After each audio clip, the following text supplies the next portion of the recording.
Welcome to Don't Whistle at Night podcast, where Navajo legends echo in the shadows. Darren and Dawn will guide you through the sacred fire of native storytelling, where the old stories breathe, the unknown walks among us, and voices, long hidden, rise to be heard. And remember, don't whistle at night.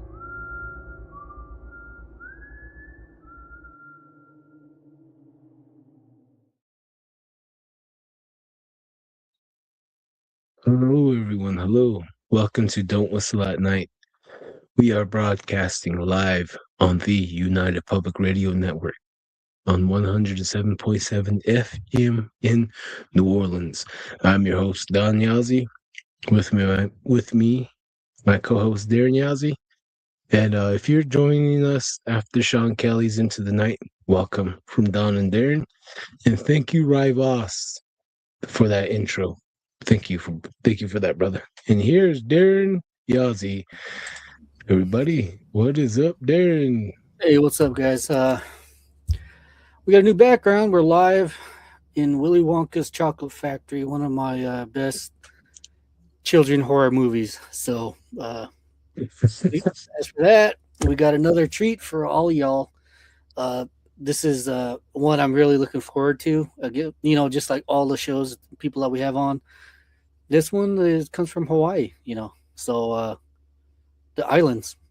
So I'm really excited. I got a lot of questions. We had a brief conversation at the beginning, but legit, man, I'm excited about this one. We got ghosts. We got a ghost story. We got ghost stories, I think. So, it's been a while. So. Oh yeah, most definitely. Let's get the show rolling, shall we? Let's welcome in Simeon R.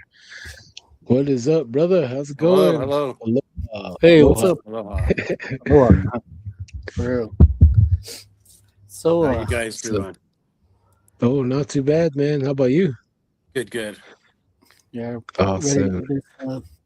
I'm really excited, man.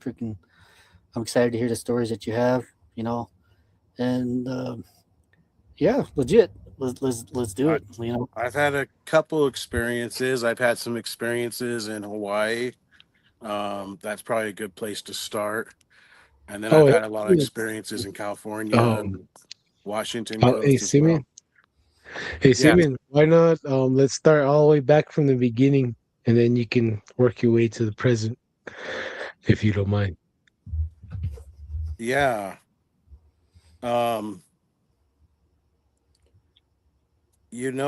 The very beginning supernatural experience I had was, that's an interesting question, and that got me thinking. The experiences that I usually talk about are from when I was an adult. But when I was a kid and I was about 7 or 8 years old, I remember sleeping on the couch and waking up and seeing someone standing there. And I think that was my very first ghost experience, is seeing, to me, it looked like a kid, but it was there and it wasn't there. I could kind of see through him a little bit. And I remember being like just terrified and sitting there like stiff, in my bed on the couch where I was sleeping in the living room. And then I just closed my eyes and covered my head, and I'm like, okay, I'm going back to sleep. This is too much. And then, I just kind of forgot about that. That was my very first experience ever. And it's an interesting question, why some people have these experiences. And I don't know if everyone does, but I know that I've had them since an early age. And that was, You talking about a child, seeing a ghost child. I think Don and I were talking earlier. He just brought that up too. Him seeing a spirit of a younger boy. Not of this era, maybe Ice Age. So wow, yeah. So, and that's an interesting thing too. Is like what age are they at? These spirits that we're seeing. Are they? Are they recent or are they old? Mm-hmm. Yeah, so you could tell it was from the Ice Age. That's cool. Yeah. What was that there? Uh, Oh. for yours, what was the child like? Was he wearing a Metallica T-shirt or modern wear? you know, it was very like silhouette ish. You know, it was kind of like looking, kind of through it like a silhouette, kind of like seeing a shadow, but right in front of you. You know, that's what it was for me. Mm. So Oh. I saw it, and to me, it was kind of wearing real plain clothes, sort of like I just remember it almost like um maybe like the long sleeve like cotton shirt, like the old, old shirts, older shirts kind of, it Oh, just, geez, huh? it was older attire for sure, but it was kind of, Uh, I didn't see color. It was kind of hmm. silhouette. The gray Where kind of was this at? ghostly. This was in Southern California. Oh, okay, Yeah. nice. This is in my, yeah. A lot Yeah, of history there. for real. I like your background, man. It's really lively. You got a bunch of cats running around in the bag. That's pretty nice. That's Uh, Cosmo there. Yeah. oh Oh That's wow, funny. I that's yeah, a didn't nice notice shirt that too. till you ran by. Right. should have brought some catnip here. I'm just kidding. Be like, hey, right here. That's funny. Mm. That's a So little that bit of extra entertainment there, right? oh yeah, yeah. so that so that so that figure was like kind of like gray, white, ghostly, Yeah, transparent type of deal, kind of huh? like, yeah, kind of like, yeah, transparent, yeah, whitish, you know, whitish, kind of silverish, sort of You, like you a know, Mm-hmm. sort of halo. I try to Mm-hmm. put like movies out there that come movies is like so people can kind of get an idea of it.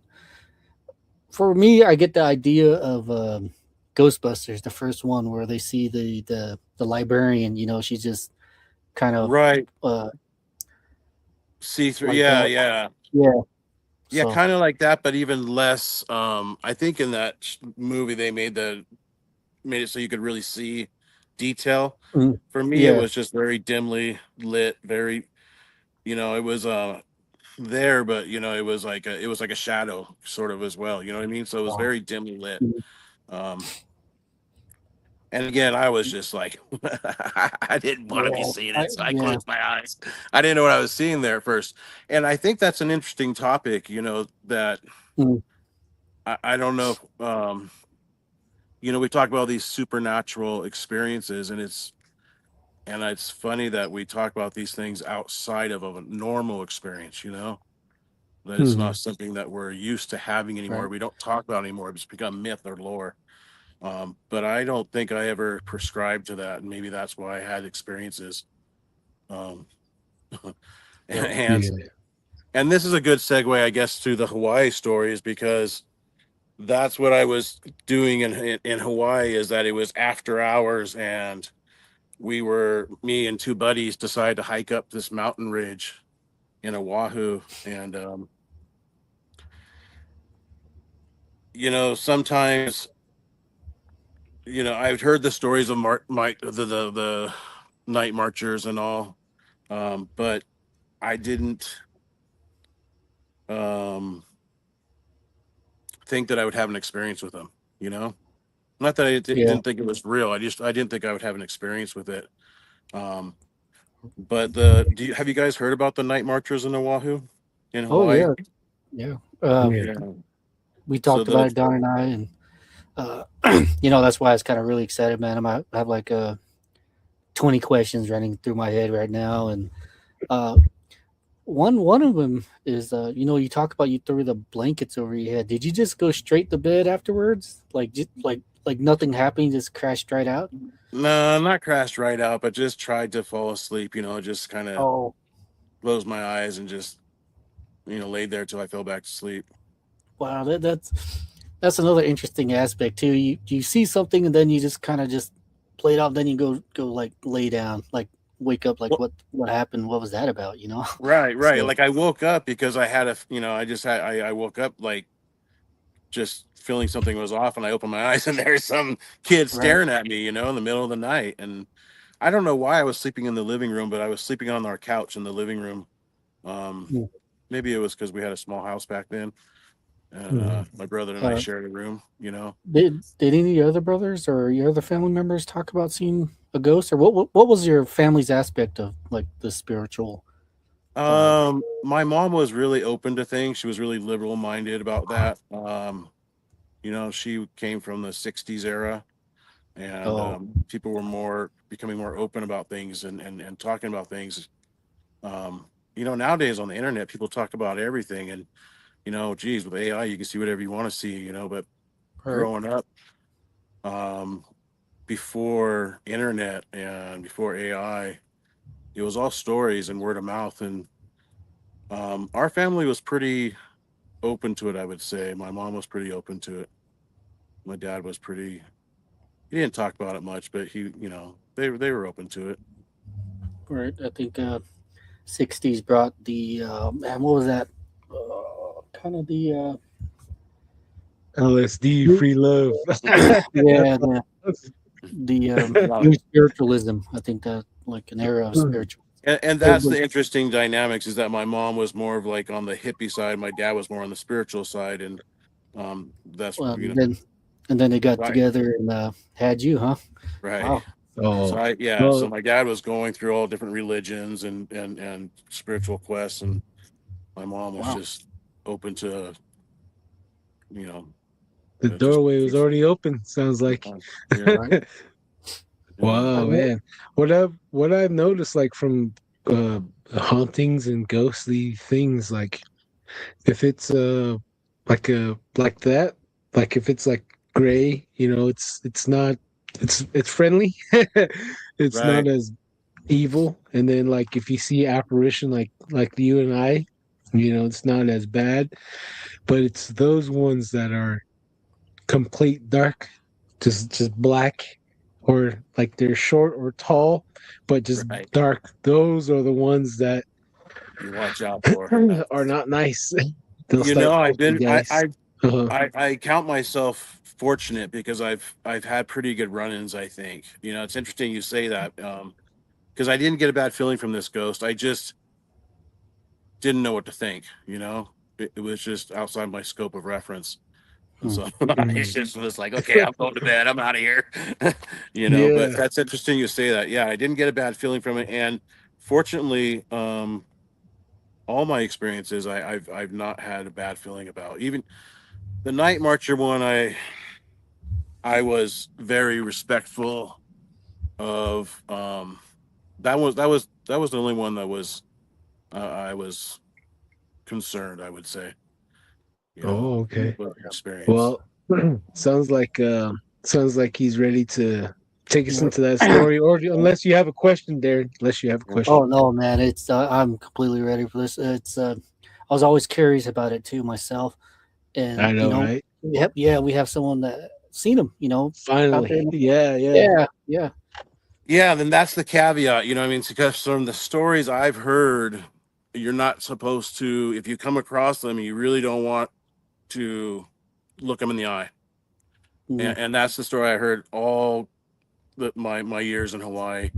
Um, that these are fallen warriors, and they're still out there marching and patrolling and protecting their area. And so if they come across you and they don't recognize you and you don't introduce yourself correctly, or you're not family, then you're someone to be eliminated. wow. And people could just come up missing, or people come up with having heart attacks or whatever, just found dead. And so that's what I had heard for years before I had my experience. Mm. And I can go into the story if you have any questions. Yeah. Oh, well, Darren, you have a question? Uh, your first time going to visiting the family out there. What was the rumors? Was it just like how you're saying it earlier? It was just more open, Uh, before you get into the stories, what were the rumors? What were you told about them, or why were they marching? Well, what I had heard, that the stories I'd heard from friends who were Hawaiian that I'd met there, was that during the time when there was the battle going on between King Kamehameha and the other kings and chiefs of the islands. Um, what would happen and what happened in Oahu is that the warriors they battled, um, and they pushed them all the way up the mountainsides and up in the islands. You have these very steep mountains, and then on the other side of the mountains, it's straight down cliffs. They're called the polys, and so the warriors battled all the way up, and they wouldn't surrender. And so rather than surrender, they went over the backside of the cliffs, and they all perished.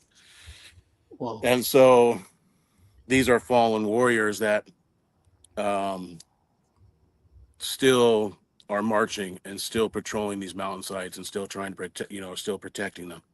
And that's the stories I had heard. And so if you were not related to these warriors, or you were not family, or you didn't, introduce yourself properly, then they would do what a warrior does and they would take you out. Wow. Those are the stories Huh. I had heard. Yeah. Do you ever hear anybody talk about, just like you, about what we're going to talk about? Have you met anybody that actually said that they seen them before you seen them too? That's a good question. No, I really hadn't. I really know. I hadn't met anyone who actually talked about coming across them, or just heard stories. The stories passed down. Right. Yeah. That's What was your probably idea? another reason.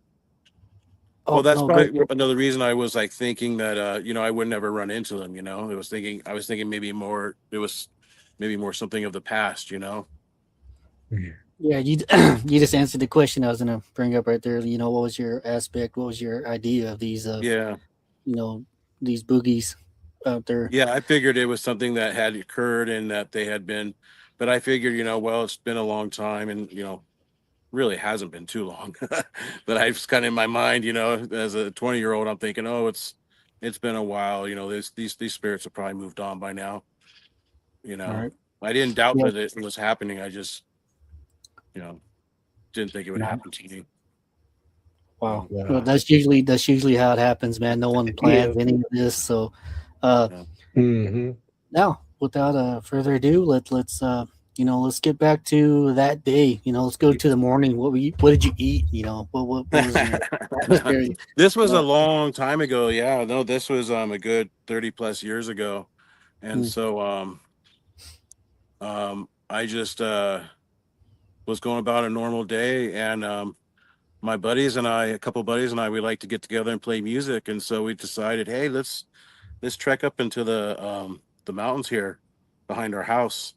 And there's a nice little park and then pathway you could go up there and sit on some picnic tables. And so we did that. It's after hours, so we had to park outside the gates, and then we had to hike just a little bit up the road and to where the park is at. Norfolk Pine Park is what it was called, I believe. And we found a nice bench, and we sat there on that bench. And it's kind of cool because it's on the mountaintop, right? So there's no houses around us, and we could play music and make noise and have no worries. And it only takes about 10-15 minutes maybe to get there from where we parked our cars. And we sat down, unpacked our instruments, and I started playing for about 5 minutes. And where I was seated, I could look over to my left, and I could look over where the mountain kind of dropped off into the valley. And I was just sitting there and enjoying the view and watching the stars and getting into the groove. And I was playing some drums, some hand drums, and I think that was the calling right there, what kind of called them in. Because I'm sitting there playing some some rhythms, and all of a sudden I'm seeing this star glow brighter and brighter. I'm like, huh, that's interesting. And after like 5 minutes, it's getting bigger and bigger and bigger, and next thing I know, it's actually on the mountain ridge with us. And I'm like thinking to myself, this is not right. There's something's going on here. And we'd been there for maybe 20 minutes, 30 minutes at that point. And we usually would, go on for a couple hours. And I looked at my buddies, and my face must have been pale or something. But I said, "Hey, we're out of here. Let's go. Let's pack up. We're out." And they looked at me, didn't even say a word, and just packed up, and we were out of there in seconds. And by the time we got from the benches, the picnic table, to the paved road, that light was within 20 or 30 feet from where we were. And at that point, I could start to smell the torch. I could smell it. The night Whoa. marchers were known for carrying their torches.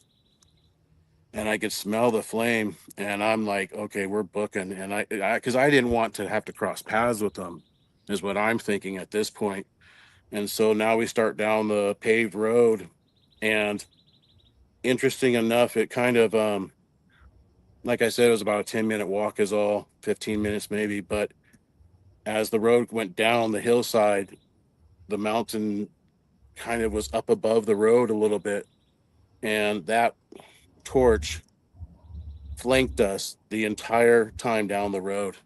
And I could see it out of my peripheral, and I would not turn to look at it because then I didn't want to take a chance with what might happen, because already I was having this experience of having this light come up on us and now smelling a torch.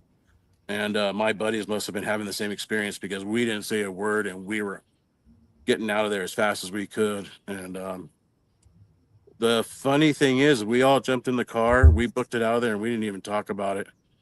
We just, I mean, we were like, what was that? I don't know. And that was it. We just took off and we were gone. And, the odd thing is back then we didn't talk about things much like that when they would happen. You just kind of let it go.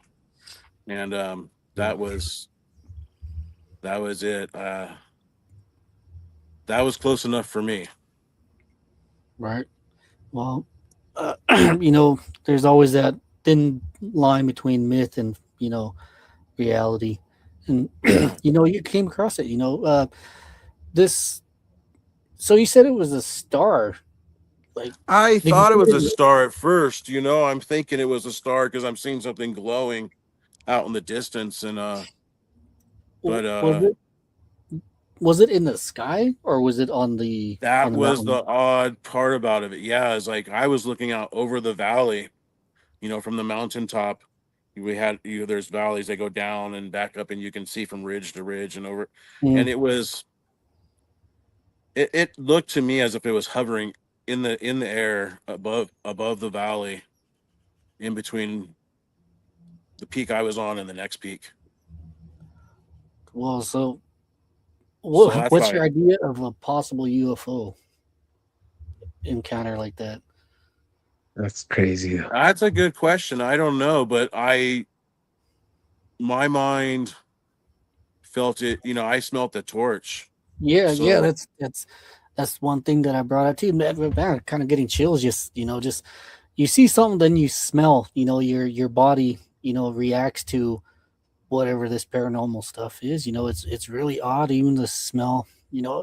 It's how those people say they smell like cologne or or Right. cigarettes. Right. Man, it just breaks a whole nother level. Yeah. Talk about stuff like that. How close was this flame with you guys?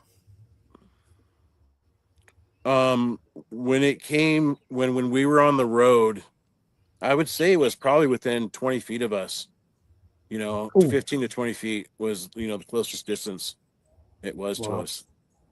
And again, it was I never thought of it being anything other than a torch, because in my peripheral it looked like the size of like a baseball or softball, sort of glowing and following us.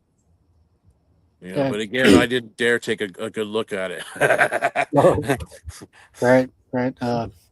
There's a couple of situations I've been in that same spot too. Yeah, I think it was like downtown Tempe or Tucson. There's like a drug addict. Story short, he had his reproductive organs inside a clear cup, and he's had his thumb out. And wow. Yeah, and my brother was driving. I was on passenger side. Just the same thing. You don't want to look, but like we already seen it. So, I get to understand that feeling. But dang, that is it's truly creepy. You said you were carrying your drums. Did you carry like the whole drum, like the whole setup, No, or The like? I'm a hand drum, percussionist. one little Yeah, so drum. yeah, Oh, some congas or yeah. I yeah, was something like thinking that. like, man, this guy's carrying all No, these not a kit. just No, drum just a set. Did you backpack. Just a backpack. did you have dreads in that whole deal too? You have to have the dreads to match with the drums. I'm just playing. I don't know if I did or back then. I don't know if I did back then. or um, Maybe. even better, man. I do like music too. I'm a avid music listener myself. Well, what were you You guys know what's playing? What interesting was is the my record? later experiences were around music too. My first Bigfoot experience was involving music as well.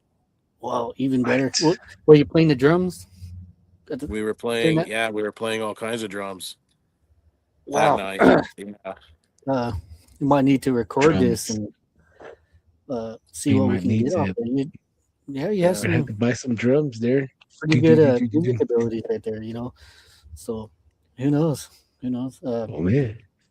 Wow, that's really interesting. That is really interesting. You kind of I hate to say the word summon, but it's kind of a coincidence. You play music and then you have uh Experience. Yeah. yeah, Yeah. yeah, just Well, stuff like that. I I wouldn't say summon is it, I don't think that's Yeah, yeah. the I experience wouldn't I either. had. The way that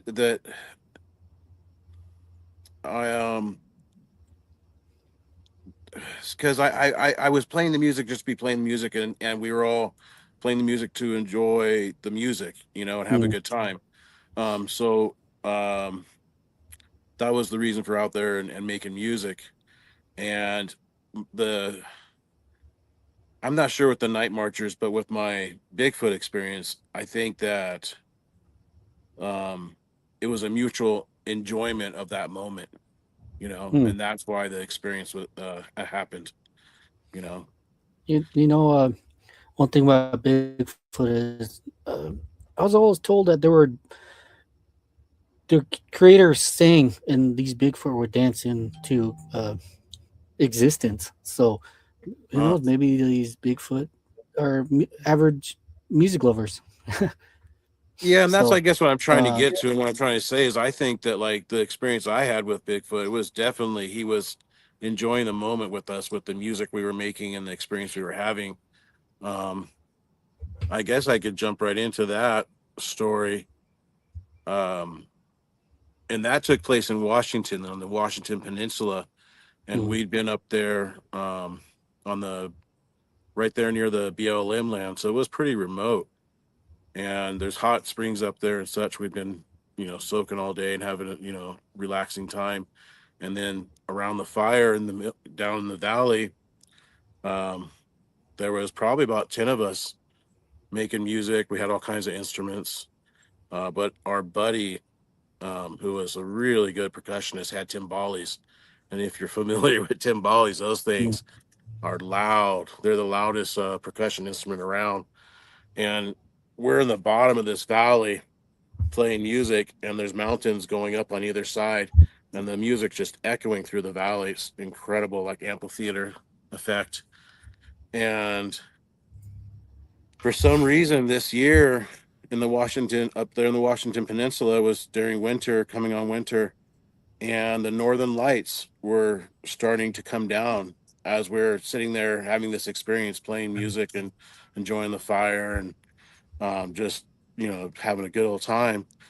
And these northern lights come out, and we all stopped drumming because our buddy with the timbales was playing these sounds that sounded like lightning and thunder and making these noises that I've never even heard before.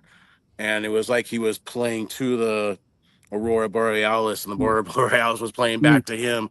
And it was just a spiritual experience in itself. And at the apex of all that, and his drumming is just insane, this yell let out so loud that it echoed louder than his drums down from the top of the ridge down the valley. And it was just this hollow, scream.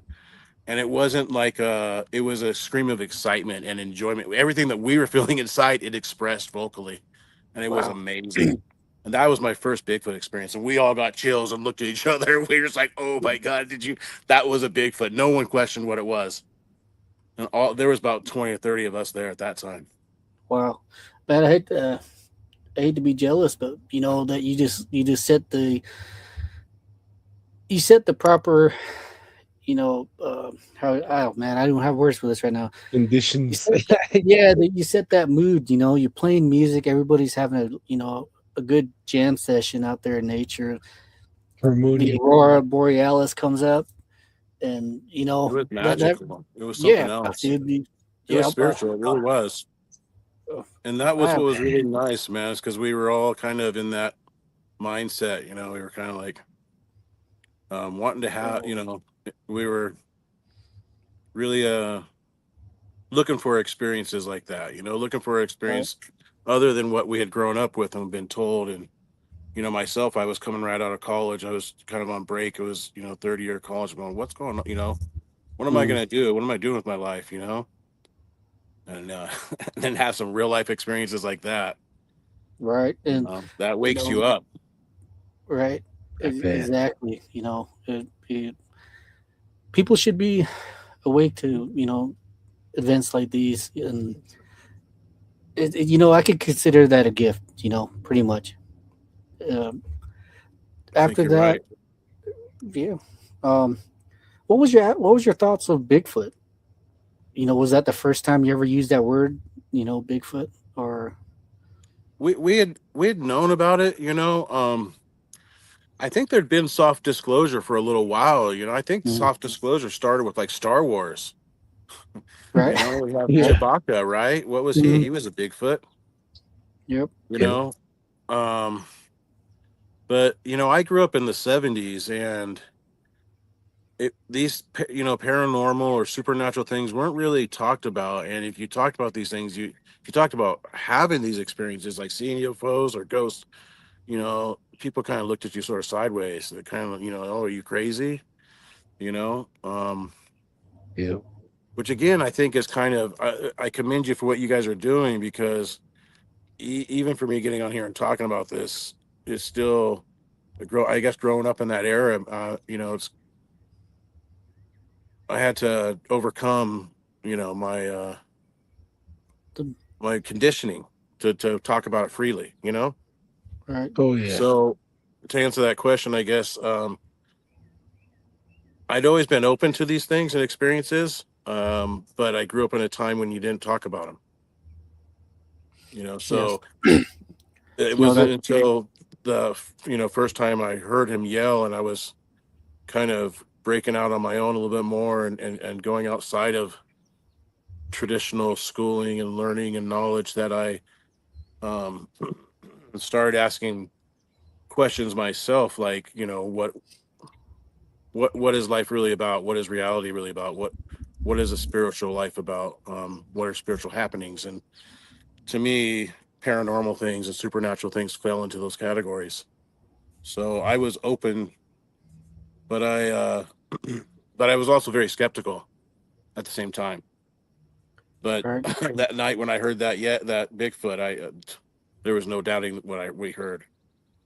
Wow. Yeah. It's kind of a taboo we're trying to break. Being a Native American, we never really talked about this out in the open like what we're doing now, and Right.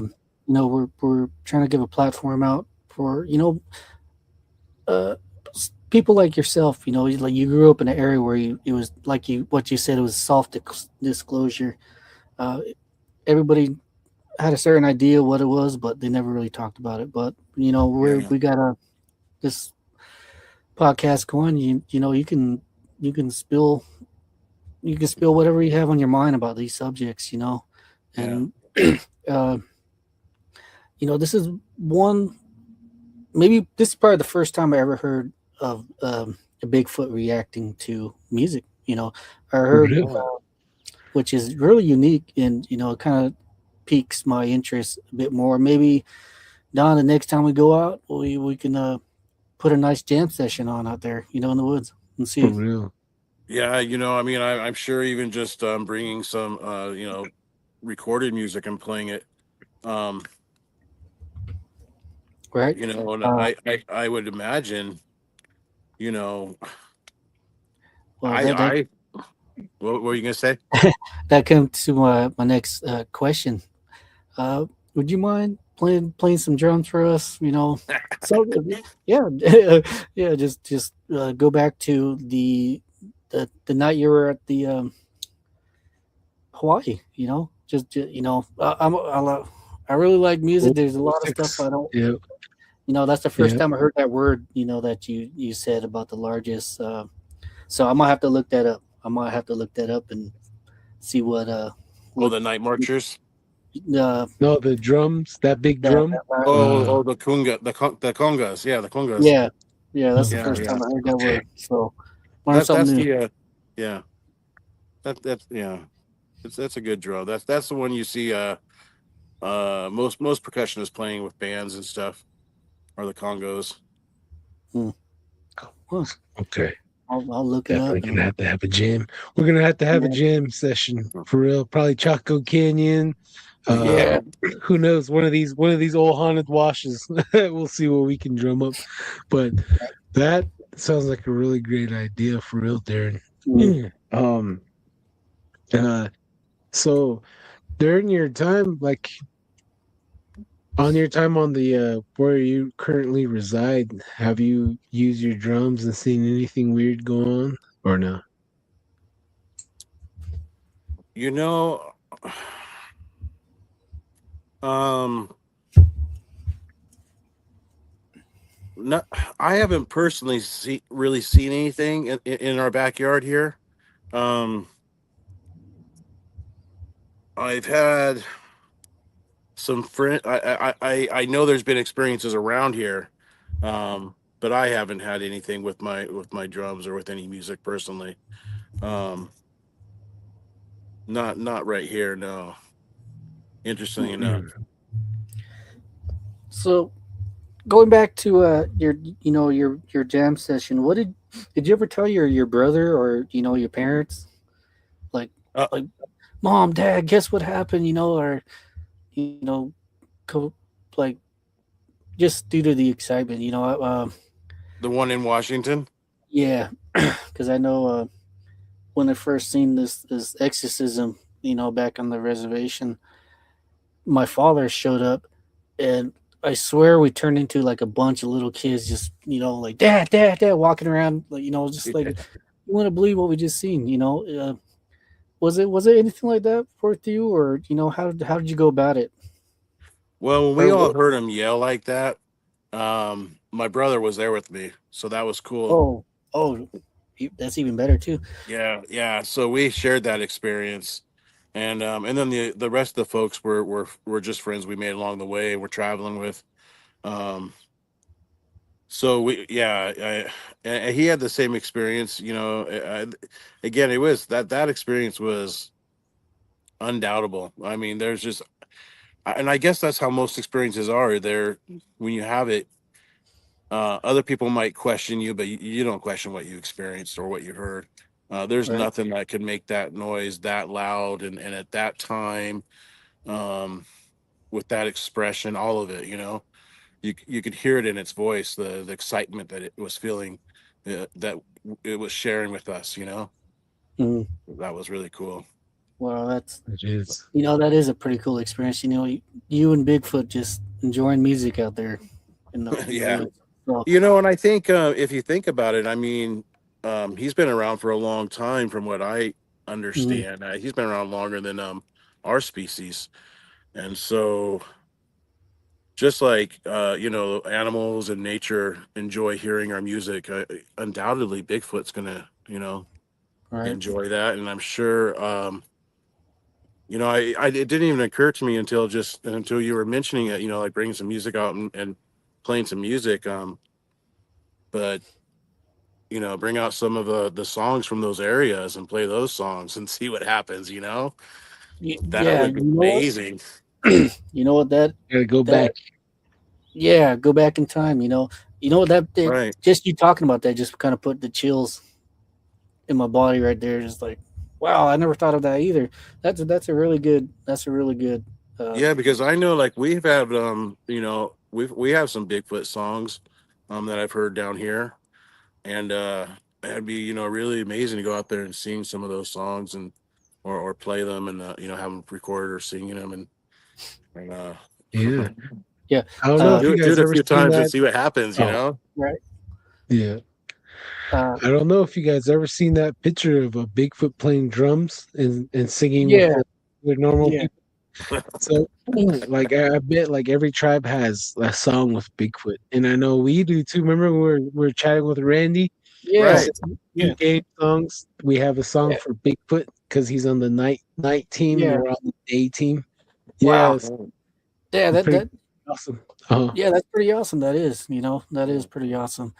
Uh, it's also another good aspect. This Bigfoot character, this Sasquatch, is he's a family man.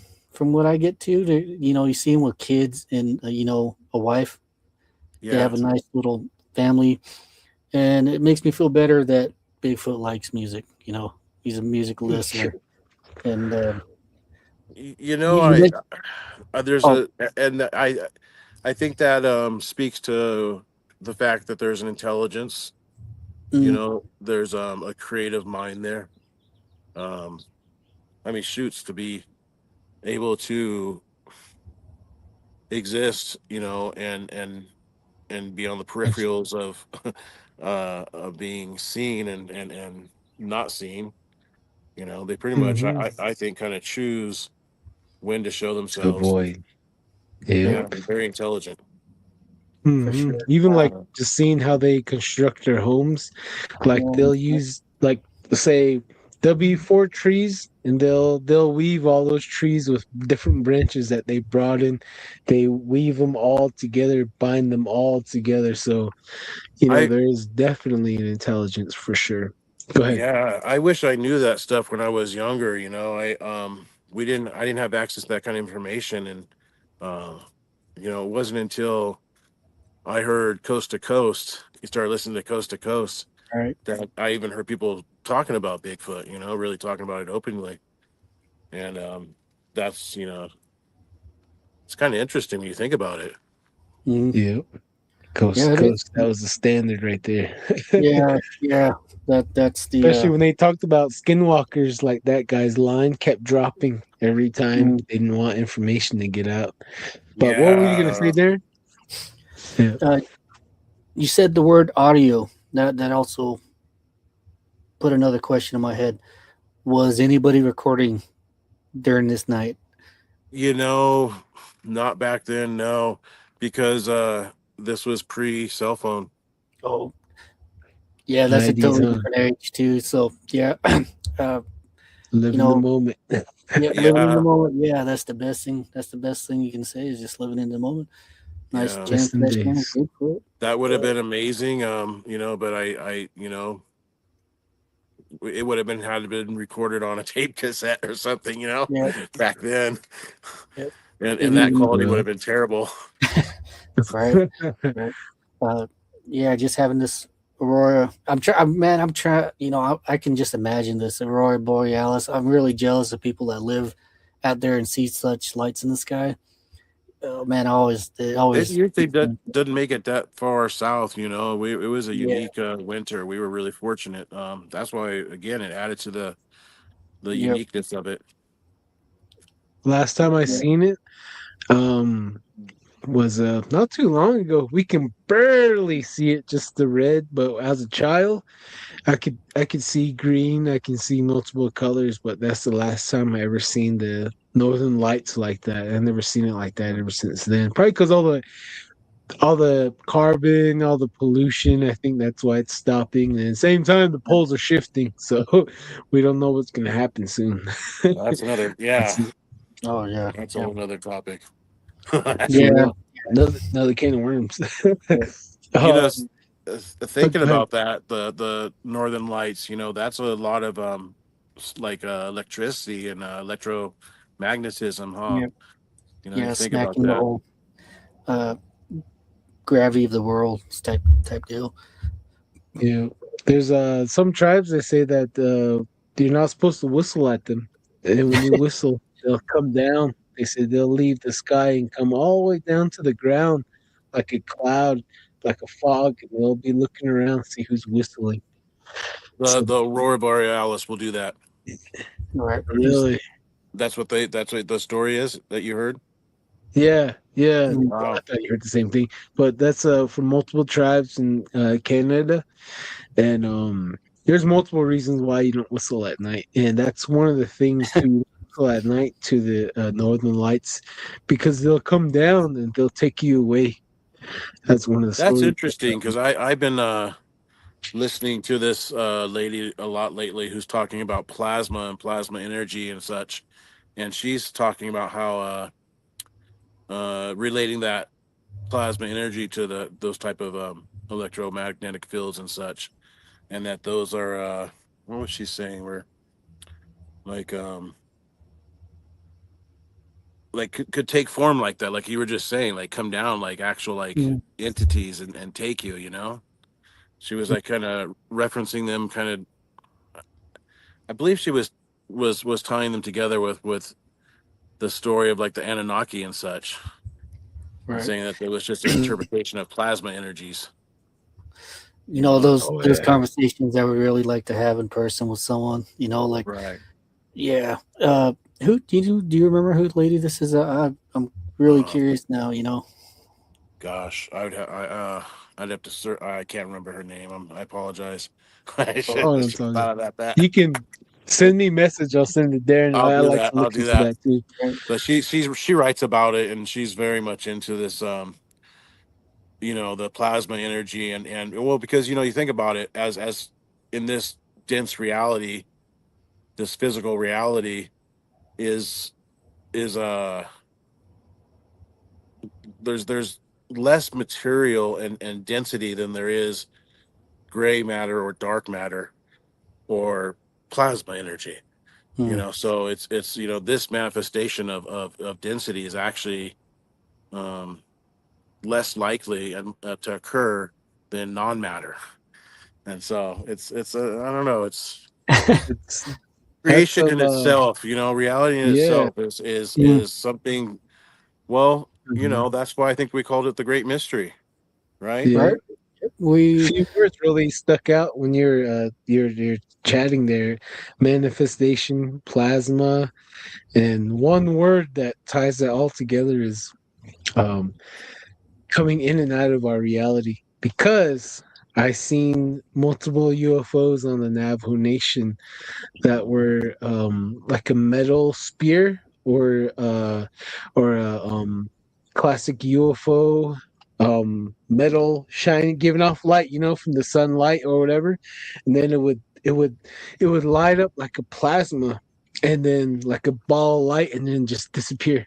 You know, so that I just saw plasma. You know what I mean? So all that stuff. Yeah. So I have yet to figure that Plasma, out as well. orbs, UFOs, they, you know, I mean, they're all like you said, I mean, they could kind of go into each other. One, they're one and the same, Hmm.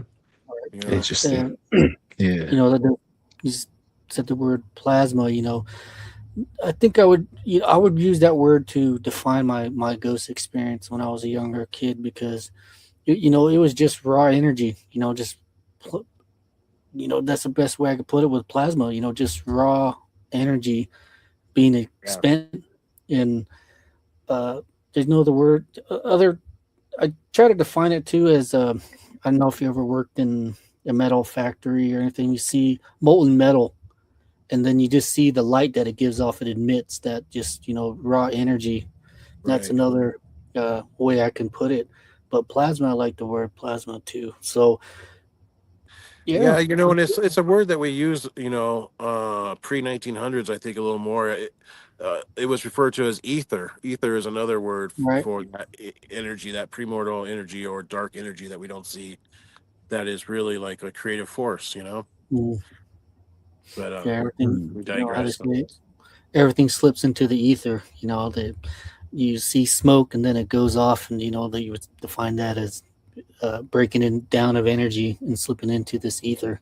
So, wow, man, that And yeah, and these paranormal experiences, supernatural experiences seem to happen in these energetic areas and places, you know. yep. Oh yeah, just like the Navajo Nation, the Exactly. Southwest. Yeah. Yeah, Mm. And then if yeah, you get a lot of people like the Navajo Nation that are like-minded and understand how to work with energies, yeah, Yeah, you can. I think probably the mhm, best place to go in Arizona would probably be Sedona. I think that is just a hotbed of uh, what would you call new age, new age spiritualism, and basically on a giant copper block out there, and it attracts so much. I hate to say this word, but it attracts so much kind of like weirdos, It Uh, does. Yeah, I can, of course. yeah, Just like Mount Shasta, right? right. But oh there's a reason. There's a reason why, it's because it's again, it's a ley line. It's where these energies cross, Mm, and it's where a lot of activity occurs. So yeah, if you can align yourself with it in these areas and align your thoughts and your prayers and such, you can. I think that's why a lot of these churches and these groups can take advantage of people, and unfortunately, is because they can claim that it's they have something to do with it, when really it's the areas and it's your intention, it's your prayers, it's your thought, your manifestation that you can mm. make happen in these areas more easily, I would say. That's my yeah, my thought on that. Oh no, and yeah, it's perfectly welcome here, man. I like the exchange of ideas and talking about subjects like these because it puts a lot more questions inside my head about what's really this world. What are we truly living in? Do people kind of refer to as a simulation? And if it is it just each individual, or are we all just living all together, just trying to make sense? And basically what we're doing right now is just talking about what this is. Where are we? Who are we? Yeah, deciphering our experiences, Mm, and that's why when I was invited on here, I was at the same time I was a little nervous. I was like, it's good to share these stories because they're not out there, too much, and we need to talk about this side of life too. right. It's so easy to get caught up talking about who we are as far as related to our work or other things Mm, in our lives, and we don't take time to have these story time anymore. In yeah, Hawaii they call it sitting down and talk story. yep. No, there's no better place than to sit around a campfire and just talk about Absolutely. life. Talk about it and forget the rat race and how much gas is and all that jumbo.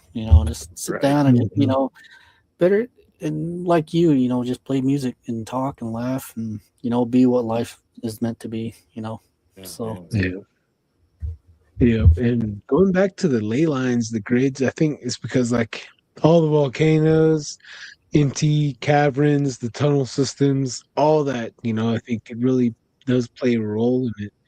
I don't know if it opens doors. I think that's why um our tradition says that we're not supposed to harm our mother, we're not supposed to make holes in her and all that, because it could upset her. You don't know what you're gonna open, basically Right. Pandora's box.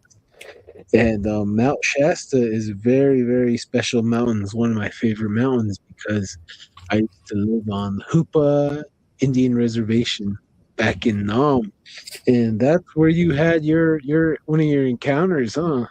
Yeah, that's where I had my first visual encounter. um Yeah, that right there, bordering the Hoopa Reservation.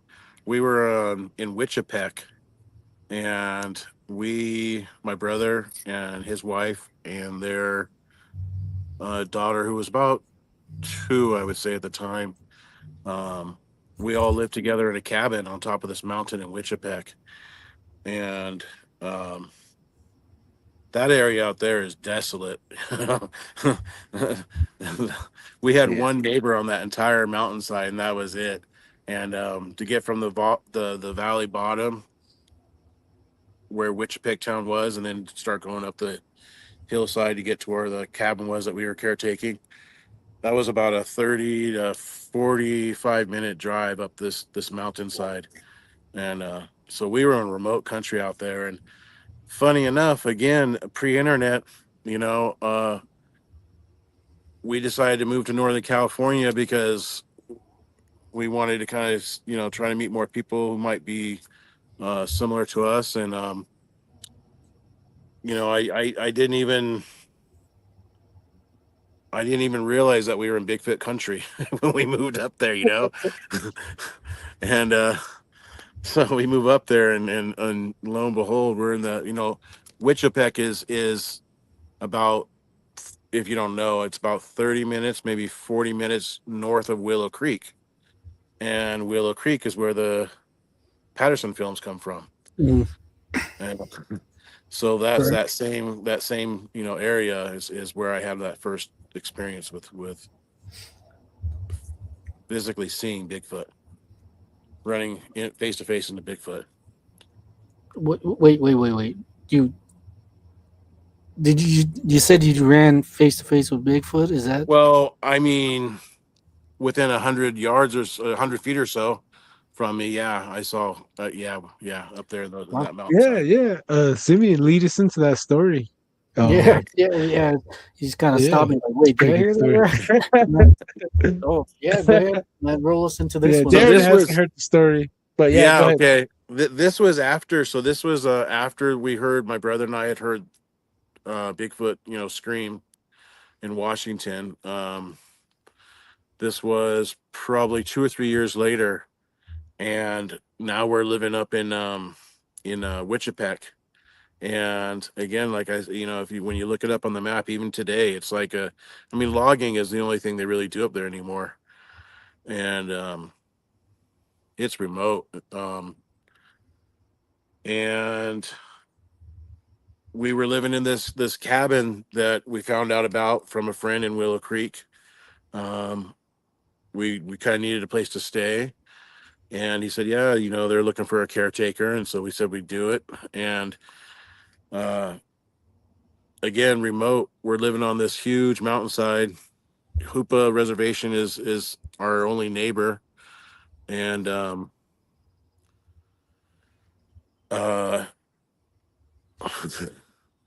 there wasn't much to do up there. You know, we would garden, we would swim. We had a lake there on the property that was fed from the artesian well, and so my brother and I started hunting mushrooms and looking for mushrooms that we could try to sell at the market, or you know, just eat for ourselves. And that's how I ran into him. I was out there hiking one day, and I just happened to be by myself this time, and I was looking for a certain variety of mushroom that I kind of discovered grew in the creeks. And we had a creek that ran on the north side of us, and it came down um, to about to just south of the property, and then another creek came on the other side of the property, and they intersected on the far south side of the property. And so I figured I would just follow the Y down, come down one side of the creek, and then go back up the other. And the house sat right in the middle. And I started. And it's about, probably, I would say, depending on how quickly you're going, it's probably about a 45-minute hike going down this creek and then back up. And I started down. I came all the way down looking for these mushrooms, didn't find them. And I came to where the two creeks intersect. And so I was going to start back up the trail, up the other creek, going back up towards the house, call it a day. And when I got down to the intersection where the two creeks come together, I heard something running down the other creek bed. And so I'm thinking, okay, what's this coming down the creek? And we had two dogs, so I figured, okay, it has to be our dogs because they're barreling down the creek, and nothing else could be running that fast. And so before I turn the corner and I'm hearing this sound, I decide I'm going to play a little game with the dogs. Then I'm going to just stop. I'm going to wait for them to come down, and then when they get close enough, I'll jump out. And that's what I was thinking, right?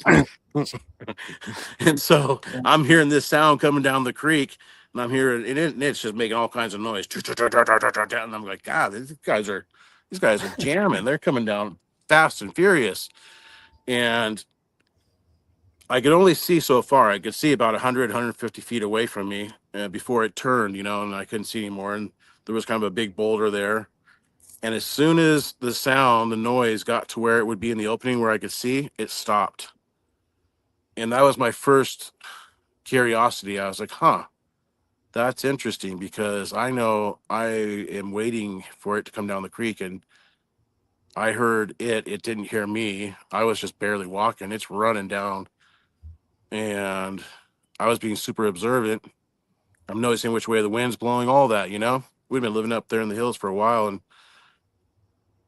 and next thing I know, from behind this boulder, this creature stands up, and I can see from its waist up, and it's not our dogs. It's not the dogs. It's this big hairy thing, and it's looking at me, and I'm looking at it, and I'm wondering how it's even knows I'm there, because I hadn't made a sound at all. And next thing I knew, it kind of stepped out, and it kept its eyes on me a little bit, and then turned its head and jumped across the creek, or stepped across the creek. It just took one step across the creek, and then up the hillside right there, ting, ding, ting, like 2 little steps up the hillside, and it was gone into the bush. And I was scratching my head going, what in the world? I know what I saw, but I can't believe what I saw. And I'm trying to figure out how the dogs did that, how the dogs looked like a creature and jumped at the same time, or whatever they did to look like a big hairy Bigfoot, because I couldn't believe it, And so I'm like, okay, did I really see what I saw? So here I am. I take off running in the direction that it was took off. And for me to get across the creek was 3 or 4 steps. For me to get up the hill, I had to crawl on all 4. And that's how massive this thing was. It made it look like nothing. And then I took off running into the bush, into the forest up there. And there was really no trail, and I couldn't see anything. And so after like 10 steps or so, I realized that it wasn't too smart to be trying to chase something to the forest. And so I stopped and turned around and went back up to the cabin. Dang. Yeah. I like that. I like how you made yourself stop, and then you thought like how was that, how put everything together, how could the dogs do that? And then you charge, makes it even better too, you charge after it, and then you're like, oh, that's probably not the best idea. Yeah. Wow. Dang, dude. That's pretty. When did this happen? When this was I was thinking about it, and this was like had to be like 97, 98 when this happened. Huh. Well, it's the 90s. Yeah. Did you say that it had white fur as well? So there was a few things that stood out to me, like that made me question what I had seen. First of all, again, it happened in a time when I couldn't go on the internet and research what happened. I couldn't really talk to too many people about it because I didn't know anyone had seen anything like that. And the thing that really blew me away is that it was completely white.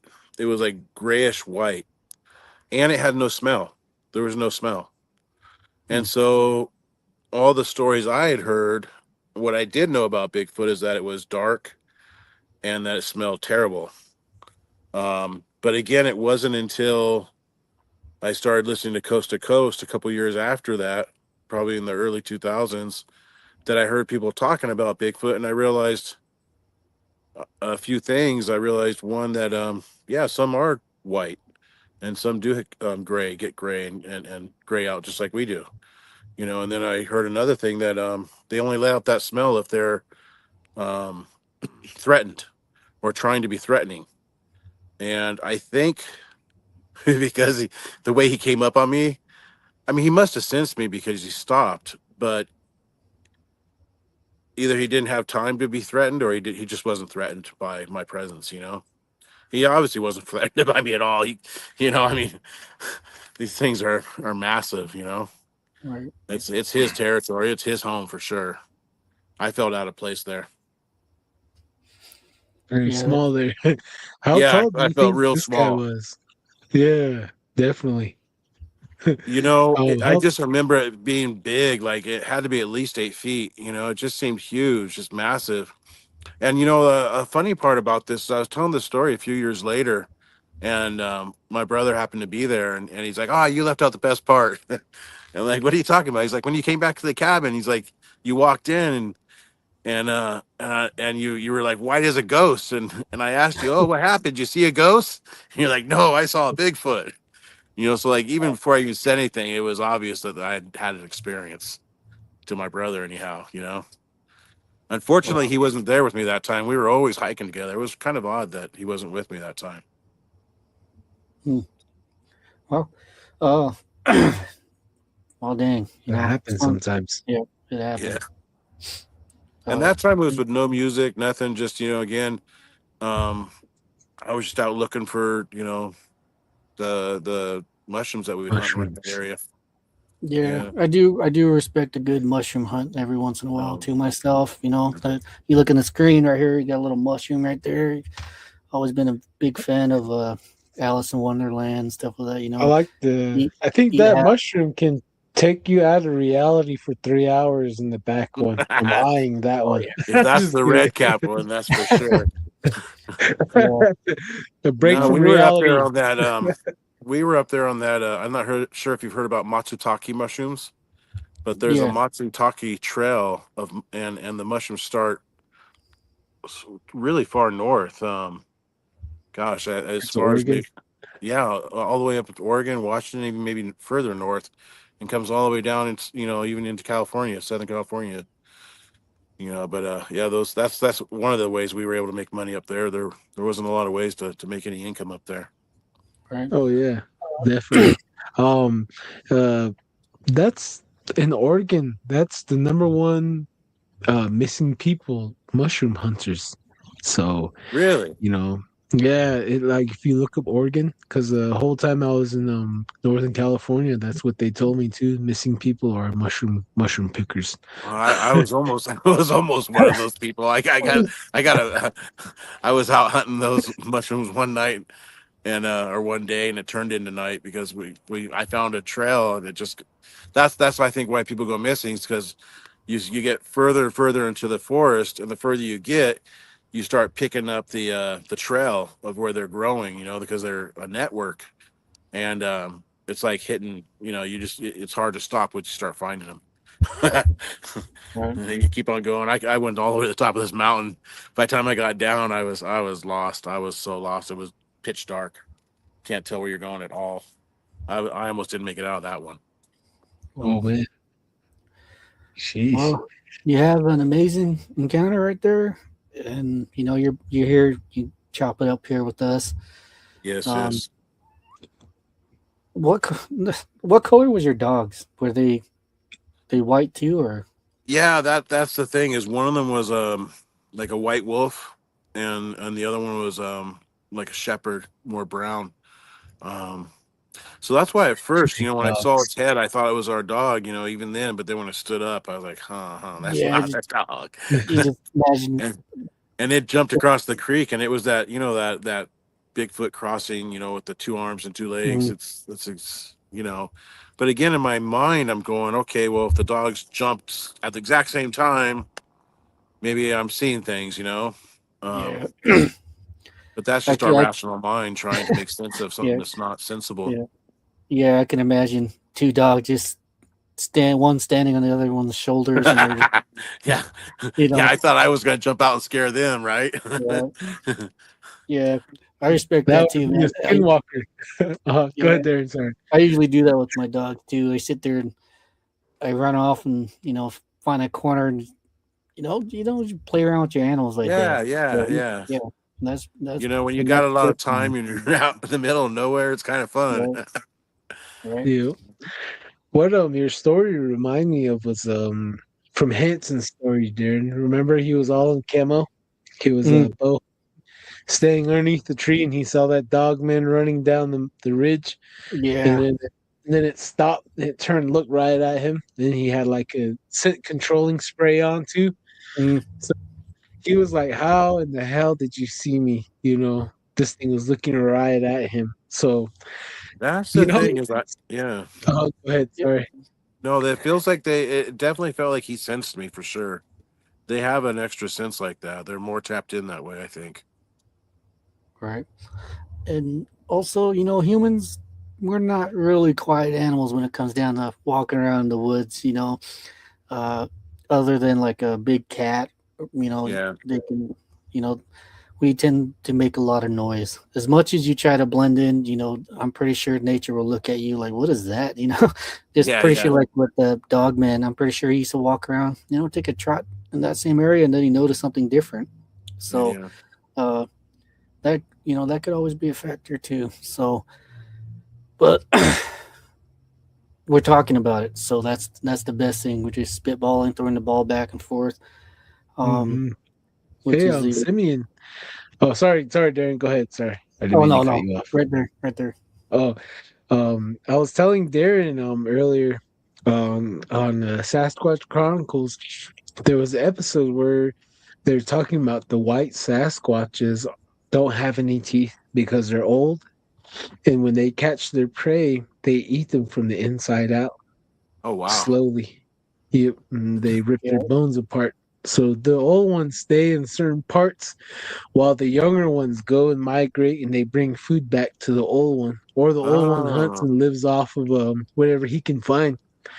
So there's a lot of And stories of it having no teeth, and and it'll that gut brings up people out from their rear end, and even from their stomach too, from their guts, opening up their belly button area. So it's very, very, very ugly stories I've heard yeah, relating to the white one. that's And gnarly. Yeah. on Navajo Nation, they say the white ones are the evil ones. They like to chase after horses. They like to eat horses. Huh. So that's some of the few stories I heard on the white Bigfoot. 300 years old, over 200 years old. That's when they turn white. That's what Thomas Seawood said. Tom Seawood. But yeah, Darren, you have any questions? yeah, you bringing up that it's eating the insides. I think Will Jennings, you brought up a story like that. A girl, she got stopped and she got knocked out and she woke up and the Bigfoot was eating her intestines when she was Intestines. Yeah. yeah. And if I remember right, that was somewhere in Washington or Oregon, I think. If I remember Wow. right, don't quote me on that, but I've been Oregon. yeah. So beware. Another cautionary tale. Just a warning. Um, Yeah. other than your jam session Bigfoot, there's others out there that are pretty brutal and uh, I, I've started to hear that lately too. That there's different species and different types of Bigfoot out there, and some are not friendly. Again, like I was kind of saying earlier, I feel fortunate that I never felt threatened or intimidated. I mean, if that dude wanted to come down and make lunch of me, he really could have very easily. I mean, with how quickly he was moving and stuff, and how I don't doubt he was old because of the color of his hair, but he was fit and um, he moved just He's fine. lengthy, huh? Yeah, Lengthy. massive, just muscular, massive, and I just remember how his stride and how fast he was, and I So it just felt just like to carried me you that if off. he wanted, uh, what's that? oh, I was saying he would have just carried you off like nothing, Yeah, man. If he wanted to, he could have just taken me, yeah, for lunch, easy, no problem. But he chose to go around me. Really, is what he did, because I was downstream of him the way he was wanting to go. So he went up into the bush and around. So He gave me my space. After I chased it for a little bit, I gave him his space. Um, Oh man. besides the mushrooms, what other wildlife are there? Can you imagine anything being able to live out there? Was there a Oh, lot of everything was game? living out there, man. Everything's living up there. You have the bears, and I'm sure you got cat, and just there's so much wildlife up there. Oh yeah, Oh, it's very nice. thick and it's Yeah, it's a wet climate. Yeah, it rains all winter. yeah, I actually miss living there as well. I lived there for about a year. I was in the conservation corps, it's so beautiful up there. I Yeah, miss the mountains. Yeah, definitely. You couldn't get into the river, the Trinity River, they said, because you have to wait for three people to get taken by the river. Offering is three people. Then after the third one dies, then you can jump in and fish and do whatever Oh, you want. So I'm like, yeah, wow, yeah, that's that's that's freaking dark. right. Well, you had to wait. All right, third one down, you there's jump in and do a cannonball, belly flop. Like what the? That's crazy. One time I almost jumped in. They're like, wait, only two. You have to wait for the third one. You can if you want to be number three. I'm like, oh hell no. Yeah, it's yeah, it's pretty fun swimming in those fun. rivers up there. That's yeah, that's a big part of life. We should be able to swim in the rivers anywhere we want. You Right. know, I For miss real, that. Yeah. man. Yeah. Yeah, They don't even very, like you very. swimming in the lakes anymore in Southern California. Oh Yeah. geez. It's kind of becoming like that too, like a massive flesh eating bacteria or algae blooms and stuff like that. Oh Yeah, yeah. yeah, So yeah, yeah. that, Nose. that kind of sucks, man. Oh Especially man. being out there in the desert, water is such a rarity, and it's always a pretty good gift to jump in a pool or jump in a lake and just do that Nirvana baby, just sink to the bottom. Just yeah, you can't really do that out there. When you can, it's fun. So, uh, Yeah, for sure. so Simeon, you're married into the Southern tribe in Southern California. What was that tribe's name again? Your tribe? It's Kumeyaay. come here. Kumeyaay. They have that drawing, the pictograph of the Sasquatch, right? When he's like this with the eyes, or was that at the other tribe near you guys? Um, that might be a neighbor tribe. I'm not familiar with that drawing. Oh, I'll send you that one later. But yeah, And we have stories down here, and we have sightings down here. Um, yeah, we've had sightings on our res. Yeah, can Oh you not yeah, tell not us some of that? Oh, go ahead there. yeah. I was gonna say that if you don't mind, you might, or if you feel comfortable, sharing these stories. there, there was I mean, I can briefly say what's interesting to me is that probably like around 30 to 40 years ago were the what was when a lot of when he was being seen a lot around here. We have some like apple orchards and stuff like that, and he'd be seen down there picking fruit and stuff. My mother-in-law actually saw Bigfoot in the backyard, looking out her back window. We're up against a mountainside, and she looked out there, and he was right there in the backyard. Same with my, one of our cousins. The same place, that house. He was seen twice there by my mother-in-law, and then our cousin when he was like around 10. So there was like those three or four incidences that I know of, a while back. And then interestingly enough, in recent years, about 4 or 5 years ago, no, about 2 or 3 years ago now, he was just sighted again here in the area. So Wow. he was just seen crossing the road and going up the mountainside again here, but hasn't been seen in a long time, like over 30 or 40 years. Hmm. You know, Speaking more It's- about it, what is your wife's tribe say about it? Say about the big guy, um, or it's better yet, what we is how we does your we wife? Excuse me. How does yeah. your wife picture, or how did your wife deal with the topic of Bigfoot? What is how did she go about that? Um, she's never had her experience personally, but she believes, um she knows that they exist. She's had other experiences that allow her to understand that they exist. And she's heard my story enough times. Yeah. Wow. You know that. And go ahead there. Yeah, I always like the meeting with different group of tribes. Different cultures. And it's always a beautiful thing to talk to another culture. You sit down, you ask questions. And just trade stories. And I think that's the plus, always a plus to this podcast. And tell you the truth, it makes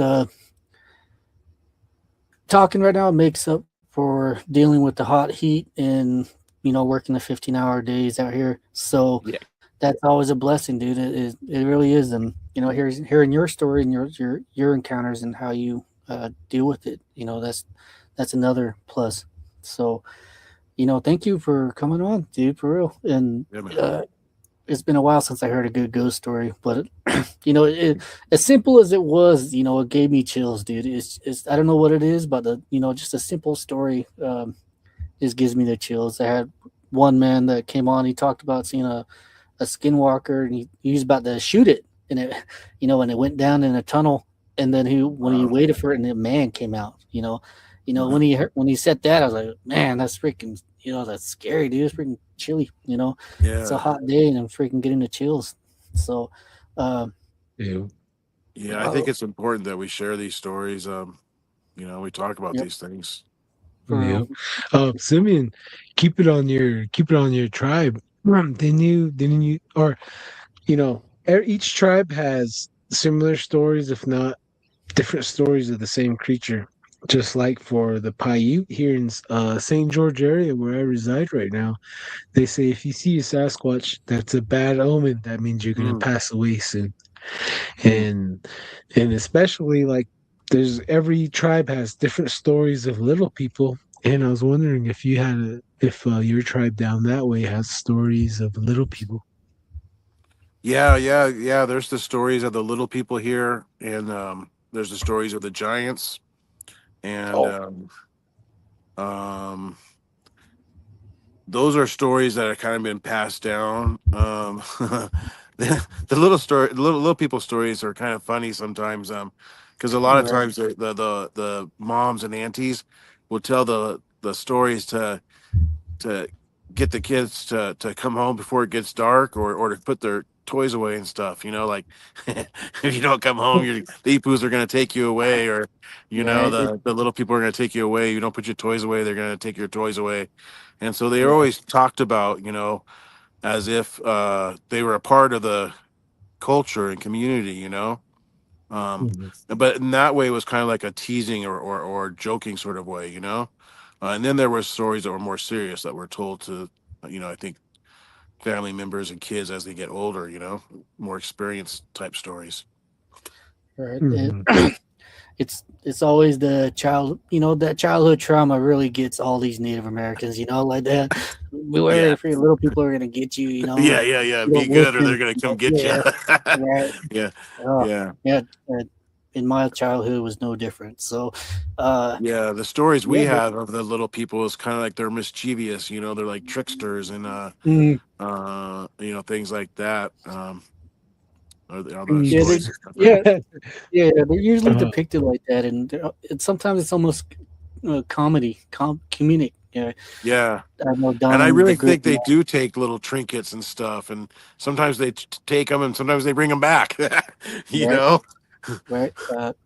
It's almost comedic because Don and the group chat, like, dang, little people stole my hot dogs. Now, like, what am I gonna do? It's almost comedic like that, and it also gets to a serious point where they, kind of took my ring, took a ring. And I'm just waiting for it to pop back up and, in the back seat or, on the top of the car. And then I'm probably just like, oh, like, dang, what do we do? So it's the factor of little people like that. It's hard to explain, but You know, stick with it. they have even in Hawaii. I heard stories of the little people, and they Really? call them the Menehune over there in Hawaii. And the interesting thing about the story of the little people in Hawaii is that the Hawaiians say when they came to the islands, the little people were already there, and they're the ones who built a lot of the heiaus, the sacred uh, where they would stack all the lava stones and such, and make these like terraced areas. Supposedly, Mm. the little people built a lot of that stuff. It's the stories I heard. Did you ever happen to see these areas? Oh yeah, for sure. Yeah, they're there. You can go and visit them. You know, because the heiaus were continued to be made. You know, the Hawaiians. That's where they would. You know, that's where their sacred areas were, and they would do. That's where they would go and pray and offer. You know, Mm. their offerings and such, and you know, And do a lot of their what spiritual activities. speaking of the little people in the Hawaiian version of it, what are the like I said, they're almost creepy. Like what kind of creepy stuff do these little people do in the island? Big Well, island. in the islands, there's Mm. from what I've heard, there's two varieties of little people. They're the green eyes and the Oh, red eyes. And the red Green. eyes oh, you don't mess with. Yeah. You don't want to see the jeez. red eyed dudes. They're the mischievous ones. Wow. Yeah, that's crazy. That is crazy, and That's it's good creepy. information. Yeah, Yeah, that's some I good would, information right there. for sure. Yeah.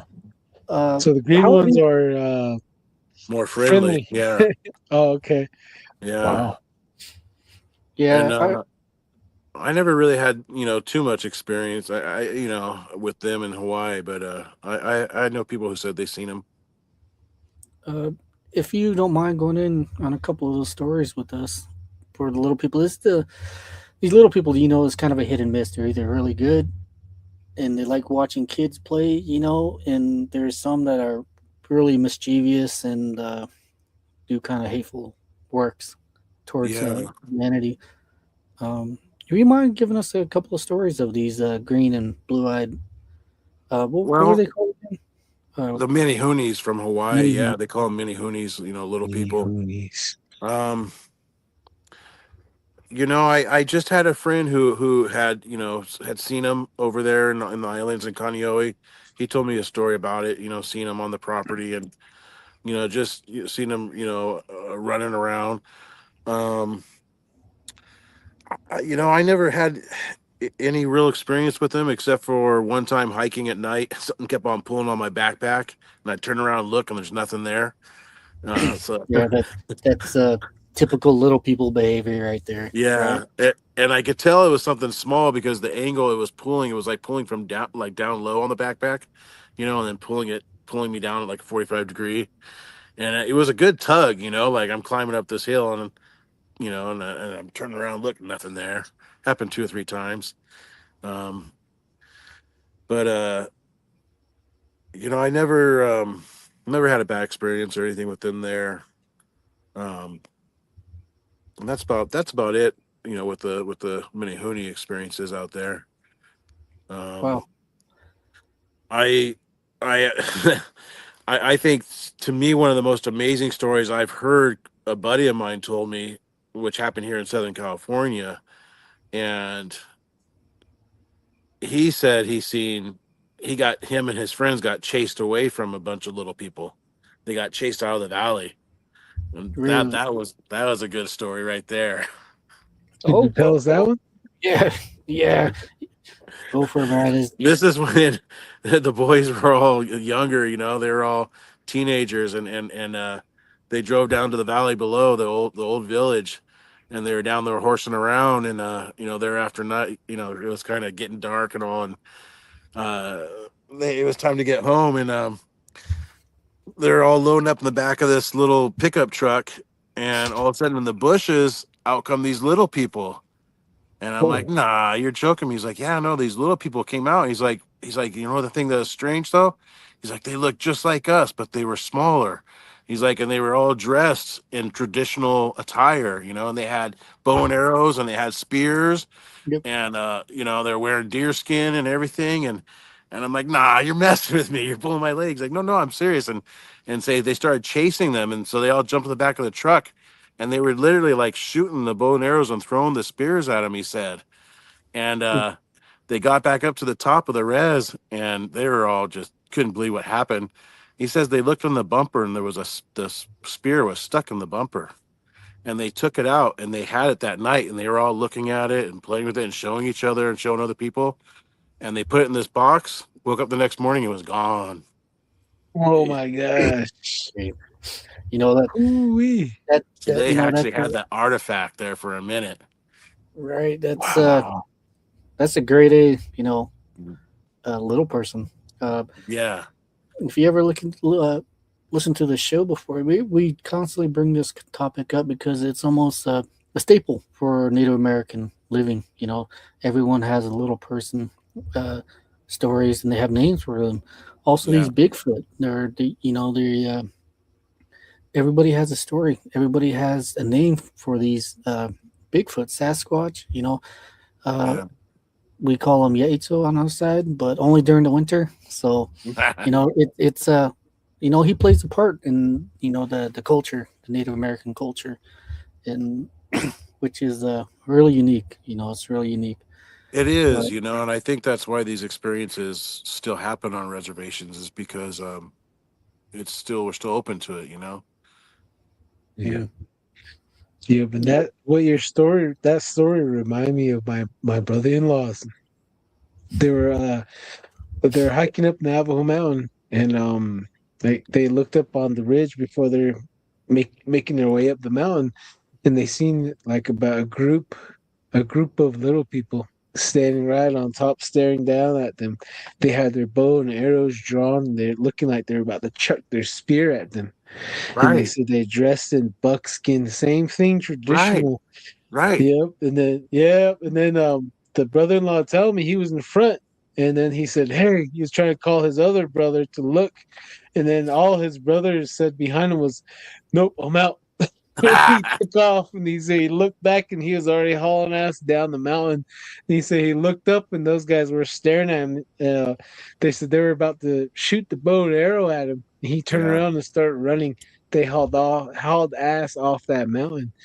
So in Navajo or Monument Valley too, same thing. They're dressed in traditional, and then there's another one that has that little beanie, the gnome looking ones too. They're around as well. Huh. So there's so much that we have yet to learn and understand about this world. We share it Right. with multiple creatures, that's for sure. I Multiple believe we do. beings.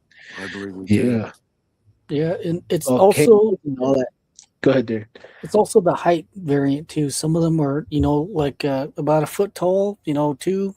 Uh, they had one that was told to me though. They said it was about maybe 3 foot tall, little person.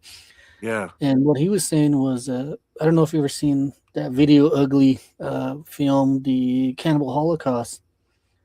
It's Mm. yeah. If you would look it up, you'll see the Brazilian tribes out there. He said it looked just like that. They had really bushy hair, and they're he's covered. Just had a loincloth on, and was walking with a spear.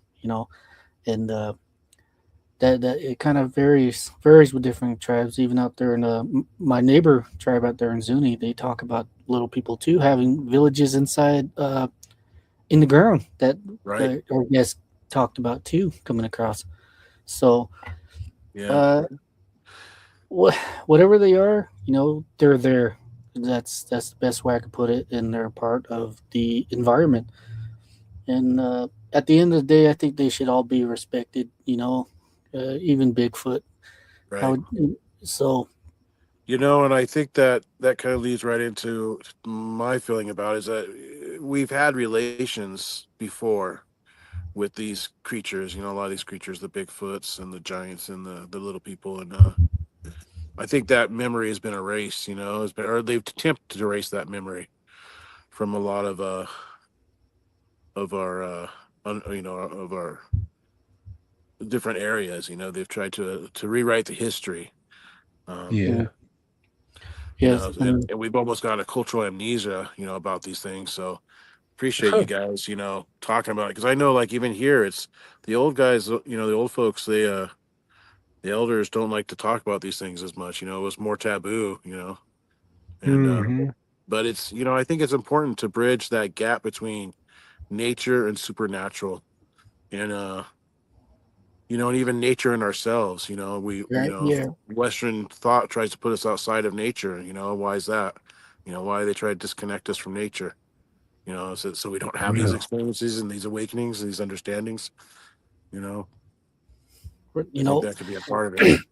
that I applaud that too, man. I totally agree Mhm. with you, and that's one thing we try to do with we actually we're going to do with this podcast is take back the stories and take back or the culture, That's and amazing. uh, That's great. yes, sir. And I'm truly happy to be part of it, you know, uh, Mhm. and for the radio station out there too, for giving us a good platform, and Mhm. not just to have people, understand or background of what we're going through on a daily basis on the reservation, but also meeting, you know, a gentleman like you, that has all these stories, and you're married into the culture, which is good, as life. That's how life happens, and that's how life will continue. Yeah. Marriage and to, uh, mingling of blood, and you get to understand the culture and be part of it, even the whole nature side too. Right. That's something I really want to fight for is you know bring back the human and nature side, not the human and the pavement and the grocery store listings, and you know uh Right. and Exactly. thank you. Yeah, thank you for coming on, and I Well, learned a couple of new words off talking with you, and I'm gonna look it up. Probably won't be able to spell it out, but technology. I'll use the little voice mic on there. command. Yeah, Yeah. so I'll look it up, Yeah. and uh, I'll look it up, man, for real, and I'll play some of these songs out there, and we're I'd be actually interested to hear how that yeah goes. we're actually Oh, for real. doing a In these haunted canyons. yeah We'll see yeah what happens. we're actually doing Go ahead. putting a documentary together, and we shot one part, but we're definitely going back for, man, it could be a part two, part three, part four, or do a whole little docu series about the whole area out here. But that's a great idea that you gave us right there, and I'm gonna do it. Amazing. For real. Hey, I'm really curious. yeah, you got get a fire going, and get some music going. Maybe burn some cedar or sage, and you Yeah, know, yeah, Oh, invite for them in, sure. invite them in. right. Say, hey, Sounds like a I want plan. to talk. Oh, Let's yeah. relate. Yep. you know, Kumbaya together right here. Yeah, even Oh, saying that, for I real. might even look up like old. I hate to do this, but like old cavalry marching songs, and Jeez. see what that would Trumpet. do.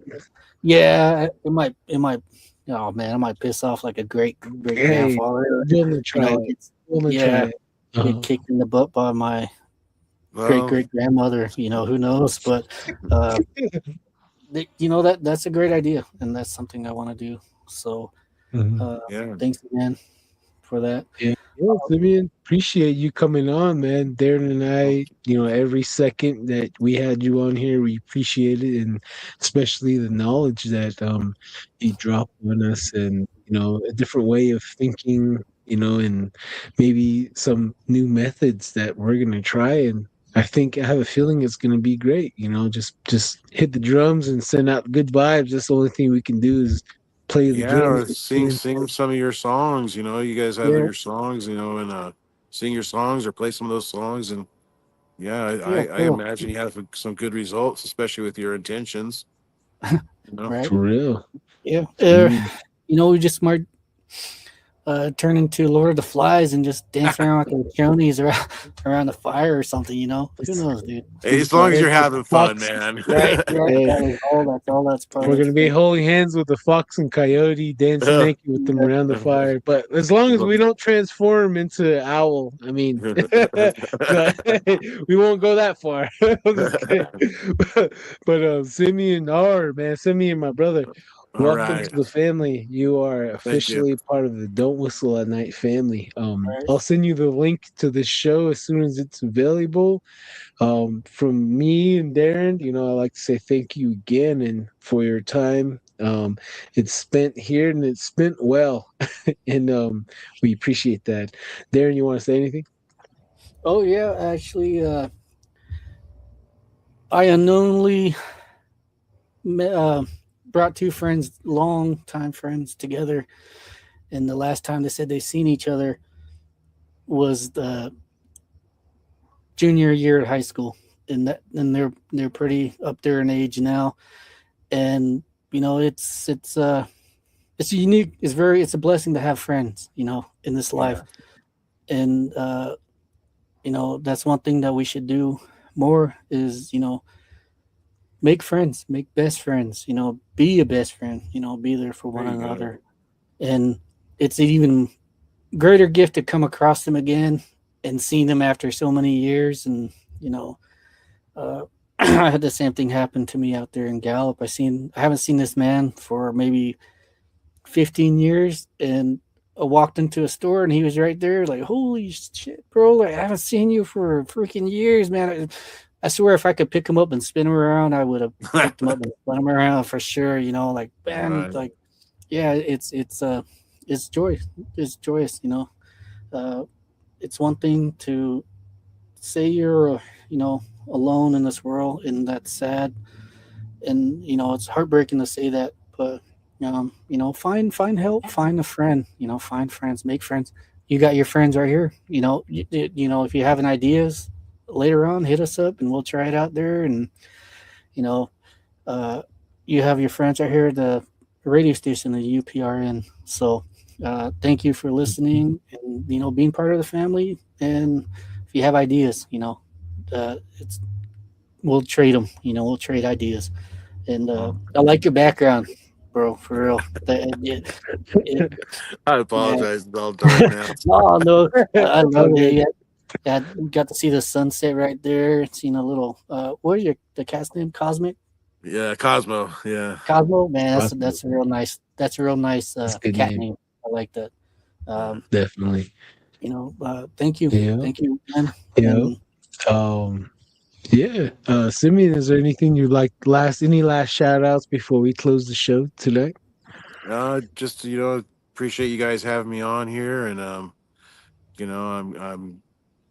just grateful to share these stories, and of course I'm grateful for my wife and my family here and our community, and all the experience I've had these years with them and our shared life together.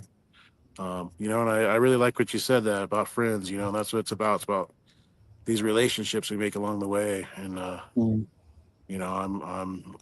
grateful and appreciative to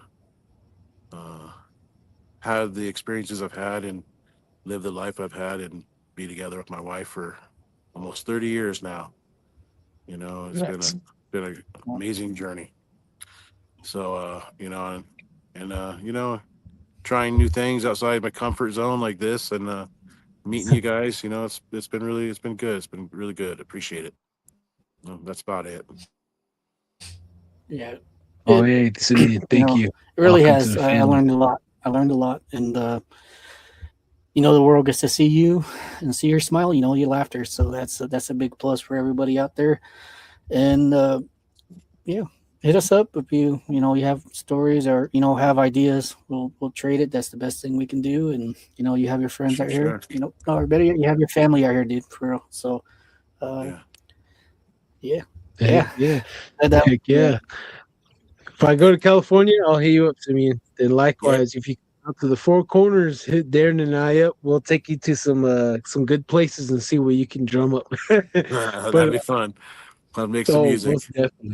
Most definitely. Most definitely, brother. All right, guys. Well, you have a good night. Looks like Oh you yeah. as well. Thank you. Thank No, you thank for you. coming. All right, I'm going to close the show right here, guys. Okay, so thank you for tuning into Don't Whistle at Night. We have been broadcasting live here on the United Public Radio Network on 107.7 FM in New Orleans. From Simeon and Darren and I, thank you guys for joining us. You guys stay safe and stay beautiful, beautifully weird, that is. And make sure you guys all don't whistle at night. You guys all have a great night. Thank Yep. you. Thank you. Good night.